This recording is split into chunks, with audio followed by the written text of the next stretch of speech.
రవీంద్రరావు గారు మాట్లాడిందే నేను మాట్లాడదాం అనుకున్నా అధ్యక్ష. అంటే వాస్తవంగా సమాజంలో వెళ్ళి జంతు వధ అనేది ఒక చట్టం ఉంది సార్. ఈ జంతు వధ అనేది ఏదైతుందో అంటే మానవాళికి హాని చేయనట్టుగా జంతువులను వధ చేయకూడదు.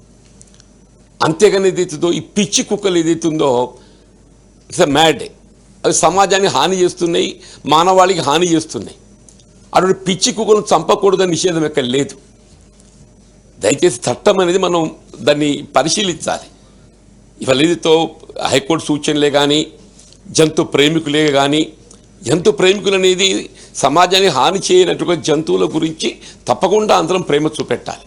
కానీ ఇక్కడ ఏమి పేశారంటే వారు అన్నట్టు మొత్తం రాష్ట్రం అంతా చిన్నపిల్లలు అయితే ఇంట్లోకి వెళ్ళి బయటకు రావాలంటే ప్రమాదం అయిపోయిస్తారు.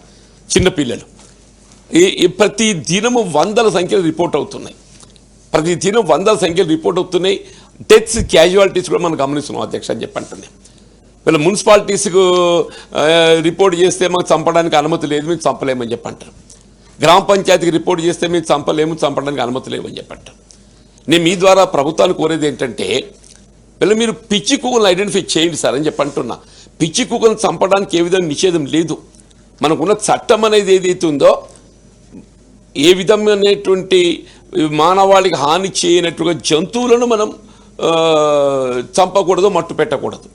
అంతేకాని ఏదైతున్నదో సమాజానికి కీడు చేస్తూ మానవాళ్ళని కీడు చేస్తూ చిన్నపిల్లలను భయభ్రాంతాలకు గురి చేస్తూ ఒక కాటు వేస్తే బొడ్డు చుట్టూ 9 ఇంజక్షన్లు తీసుకోవాలి అధ్యక్ష. ఇక కుక్క కాటుతోని మనకి ఎంత గాయపడతామో ఈ బొడ్డు చుట్టూ తీసుకునేటువంటి ఇంజక్షన్లతోని అంతకంటే మనం ఎక్కువ ఇబ్బంది పడే అవకాశం ఉంది అధ్యక్ష. దయచేసి మీ ద్వారా గౌరవ మంత్రి గారిని ఈ అంశాన్ని మీరు అంటే ఇది క్యాబినెట్లో చర్చ ఇచ్చేంత పెద్ద అంశం అని చెప్పని నేను భావించాను. మీరు ఫారెస్ట్ మినిస్టర్ గారు చర్య తీసుకుంటారా, మీరు తీసుకుంటారా అనేది ఒక నిర్ణయం తీసుకోండి. ఇంకోటి కోతులకు సంబంధించి అధ్యక్ష, వాళ్ళు మీరు ఏదైతే పంటల ప్రోత్సాహకానికి మీరు ఎన్నో రాయితీలు ఇస్తున్నారు, రుణమాఫీ చేస్తున్నారు, రైతు భరోసా ఇస్తున్నారు, మాకు ప్రకృతి వైపరీత్యాలకు ఏదైతుందో పంటల బీమా పథకాన్ని అమలు చేస్తున్నారు, విత్తన రాయితీ ఇస్తున్నారు. ఇన్ని కల్పించి కూడా రైతు పంట చేతికి వచ్చే సమయానికి ఏదైతుందో ఈ కోతుల బెడదతో 90% ఆఫ్ క్రాప్, స్పెషల్లీ ఏదైతుందో డ్రై క్రాప్ అనేది ఏదైతుందో మొత్తం పోతుంది సార్. చివరిగా ఏమైపోయినాయి, డ్రై క్రాప్ పోయి ఈ పండ్లు పొలాలు అయితే మన చేతికి వచ్చేది లేదు సార్, కాయగూర మన చేతికి వచ్చేది లేదు. వరి పొలాల మీద కూడా పడ్డాయి సార్. వరి పొలాల మీద పడేది ఏంటంటే అది కోతి చేష్టలు అన్నట్టు ఏదైతుందో మొత్తం చీల్చేస్తుంటాయి. కోతులను చంపుదామంటేనేమో అది ఆంజనేయ స్వామి. కుక్కలను చంపడానికి ఏదైతే ఉందో కొంత మనం ఒక నిర్ణయం తీసుకుంటే ప్రభుత్వం కుక్కలను చంపచ్చు, మరి పిచ్చి కుక్కలు కాబట్టి. కోతులకు వచ్చేవరకల్లా అది ఆంజనేయ స్వామి ప్రతిరూపం అని చెప్పని చంపడానికి మరి మనం నిర్ణయం తీసుకోలేదు సార్. మా దగ్గర ఒక గ్రామంలో కోతులు ఒక్కొక్క కోతికి 400 రూపాయలు పట్టిస్తున్నారు సార్. ఒక కోతి పట్టడానికి 400 రూపాయల ఖర్చు వస్తుంది. ఈ పట్టి ఎక్కడ పట్టకపోవాలి, ఇక్కడికి వెళ్ళి మనం అవి మళ్ళీ అక్కడ మన స్ప్రెడ్ అయిపోతాయి, మళ్ళీ అక్కడ స్ప్రెడ్ అవుతాయి. కాబట్టి ఎక్కడేసినా అదే సార్ మీ ద్వారా. ఇప్పుడు అవి ఎక్కడేసినా కానీ వాటి సంఖ్య పెరుగుతుందో తగ్గడం లేదు. నేనేమంటున్నాను సార్ అంటే దీని పునరుత్పత్తి ఆపడమే ఏకైక మార్గం.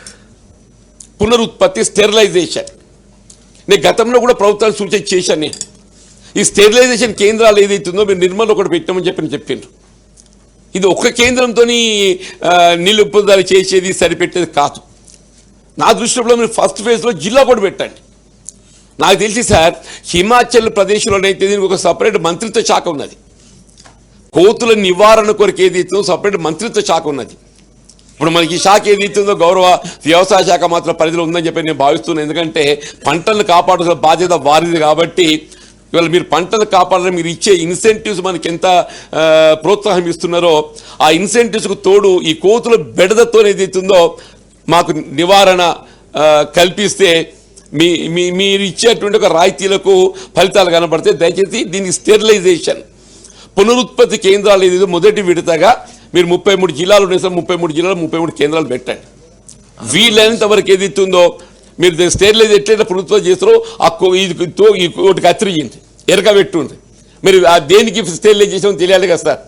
ఆ తెలియాలని చెప్పంటే నేను ఏమంటున్నా, ఎరకబెట్టుండి ఒకటి మన గొర్రెల కదా ఎరకలు పెడతాము సార్, కోతులు కూడా ఎరకలు పెట్టచ్చు. ఎరకలు అంటే వాటి మార్క్, ఇంకో దీన్ని స్టెరిలైజ్ చేసినామని చెప్పని అధ్యక్ష ఏదో విధంగా వీటిని అరికట్టాలని చెప్పి మీ ద్వారా కోరుతున్నాం. రేవంత్ రెడ్డి గారు కానీ మన గౌరవనీయులు